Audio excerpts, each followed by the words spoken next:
రామాయ రామభద్రాయ రామచంద్రాయ వేధసే రఘునాథాయ నాథాయ సీతాయాః పతయే నమః. అశ్వమేధ యాగాన్ని దిగ్విజయంగా పూర్తి చేసిన తరువాత దశరథుడు ఋష్యశృంగుని దగ్గరకు వచ్చి పుత్రలాభం కలగడానికి తగిన క్రతువు జరిపించాలని కోరాడు. అందుకు ఋష్యశృంగుడు, ఓ రాజా, నీకు పుత్రప్రాప్తి కలగడానికి అథర్వ శిరస్సులో చెప్పబడిన మంత్రాలతో పుత్రకామేష్టి జరిపిస్తాను అని చెప్పి వేదమంత్రాలు పఠిస్తూ అగ్నికి ఆహుతి ఇవ్వసాగాడు. ఆ ఆహుతిని స్వీకరించడానికి బ్రహ్మాది దేవతలు అక్కడికి వచ్చారు. దేవతలందరూ సృష్టికర్త అయిన బ్రహ్మతో ఇలా అన్నారు: ఓ దేవా, మీరు ఇచ్చిన వరగర్వంతో రావణుడు అనే రాక్షసుడు మమ్మల్నందరినీ హింసిస్తున్నాడు, దిక్పాలకులను పీడిస్తున్నాడు, ఇంద్రుణ్ణి రాజ్యభ్రష్టుణ్ణి చేయాలని చూస్తున్నాడు. వాడి వల్ల సూర్యుడు, వాయువు, వరుణుడు వారి పనులు చక్కగా చేయలేకపోతున్నారు. మీరిచ్చిన వరప్రభావం వల్ల వాడిని మేము అదుపు చేయలేము. మమ్మల్ని వాడి బారి నుండి మీరే రక్షించాలి అని పరిపరిగా వేడుకున్నారు. వారి మాటలు విని బ్రహ్మదేవుడు కొంతసేపు ఆలోచించి ఇలా అన్నారు: వాడిని అంతమొందించే ఉపాయం తెలిసింది. వాడు నా నుండి వరం పొందేటప్పుడు గంధర్వుల చేత కానీ, యక్షుల చేత కానీ, దేవతల చేత కానీ, దానవుల చేత కానీ, రాక్షసుల చేత కానీ మరణం రాకూడదని కోరుకున్నాడు. మనుష్యుల పట్ల ఉన్న చులకన భావం వల్ల వారి వల్ల మరణం రాకూడదని కోరలేదు. కాబట్టి మానవుని వల్లనే వాడికి మరణం అని అన్నారు. అంతలో శంఖ చక్ర గదాపద్మాలు ధరించి పీతాంబరధారి అయిన మహావిష్ణువు దివ్య తేజస్సుతో అక్కడికి వచ్చారు. దేవతలందరూ ఆయనకు సాష్టాంగ ప్రణామం చేసి ఆయనను స్తుతించి ఇలా వేడుకొన్నారు: ఓ దేవదేవ, వరగర్వితుడైన రావణుడు అనే రాక్షసుడు 3 లోకాల వాసులకు హింస కలిగిస్తున్నాడు. అతనికి మానవుని చేతనే మరణం.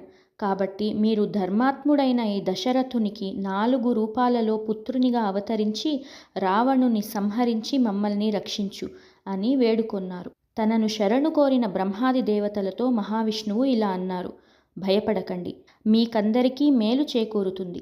లోకహితం కోసం క్రూరుడు, దురాత్ముడు అయిన రావణుని, వాని పుత్ర పౌత్రులను, మంత్రులను, బంధువులను, మిత్రులను, సేవకులను యుద్ధంలో హతమార్చి తరువాత 11,000 సంవత్సరాలు భూమండలాన్ని పాలిస్తాను అని వారికి వరమిచ్చాడు.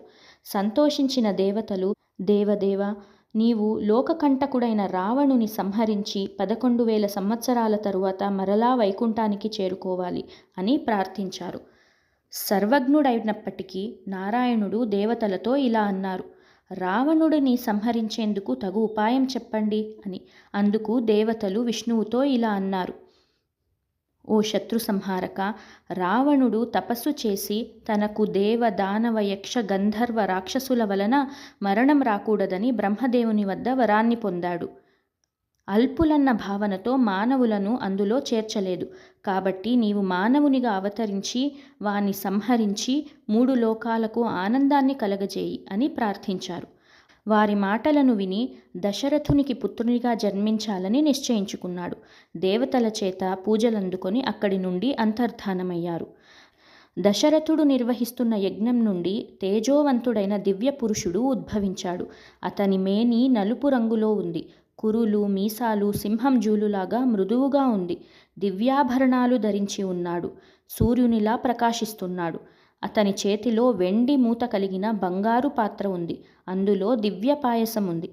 ఆ దివ్య పురుషుడు దశరథునితో ఇలా అన్నాడు: ఓ రాజా, బ్రహ్మదేవుడు నన్ను ఇక్కడికి పంపారు. అశ్వమేధ యాగం మరియు పుత్రకామేష్టి యాగంతో నీవు దేవతలను సంతోషపరిచావు. వారి అనుగ్రహంతో నీకు ఈ దివ్య పాయసం లభించింది. ఇది సంపత్కరం, ఆరోగ్యకరం మరియు సంతానదాయకం. ఈ పాయసాన్ని నీ పత్నులు తినాలి. వారికి సంతానం కలుగుతుంది అని చెప్పి ఆ పాత్రని దశరథునికి ఇచ్చాడు. దశరథుడు ఆ దివ్య పురుషునికి ప్రదక్షిణ చేసి పేదవాడు నిధిని అందుకున్నట్లు ఆ పాత్రను తీసుకున్నాడు. అనంతరం ఆ దివ్య పురుషుడు అంతర్ధానమయ్యాడు. రాణులకు ప్రసాదం ఇవ్వడానికి రాజు అంతఃపురానికి వెళ్ళాడు. రాణుల సంతోషానికి అవధులు లేవు.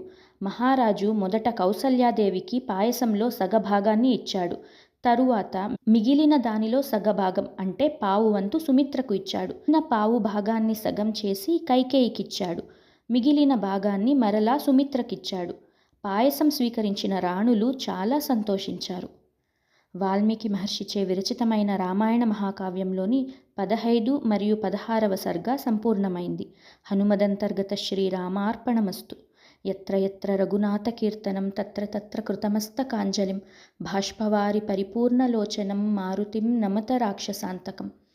మన జీవనానికి దారిదీపమైన రామాయణ మహాకావ్యంలోని తదుపరి విషయాలను తెలుసుకోవడానికి మళ్ళీ కలుద్దాం. జై శ్రీరామ్.